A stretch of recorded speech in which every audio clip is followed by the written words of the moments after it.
திமுக என்ற மன்னர் குடும்பத்தின் சர்வாதிகார ஆட்சியில் நடந்து கொண்டிருக்கும் கொடுமைகள் ஒன்றல்ல இரண்டல்ல. அதை பற்றி பேச வேண்டும் என்றால் ஒரு நாள் போதாது, ஒரு யுகம் தேவைப்படும். ஆகையால் திராவிட முன்னேற்ற கழகத்தின் சில சாதனைகளை மட்டுமே உங்களிடம் முன்னே எடுத்து வைக்கிறேன். அதில் முதலாவது சாதனையாக புதுக்கோட்டை மாவட்டம் வேங்கைவயல் கிராமத்தில் குடிநீர் தொட்டியிலே மனித மலம் கலக்கப்பட்டது.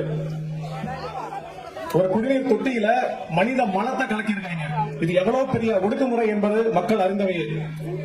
இரண்டாவது சாதனையாக 2023ஆம் ஆண்டு மரக்காணத்தில் விஷச்சாராயம் அருந்தி 22 நபர்கள் திமுகவின் அலட்சியத்தால் இறந்த துயர சம்பவம் நடைபெற்றது.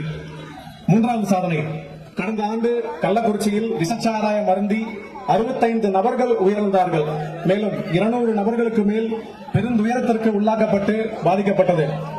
திமுகவின் நான்காவது சாதனை, கடந்த ஆண்டு விவசாய நிலங்களை பறித்து NLCக்கு ஒப்படைத்து மக்களுக்கு பெரும் துரோகத்தை விளைவித்தவர்கள் இந்த திராவிட முன்னேற்ற அரசு.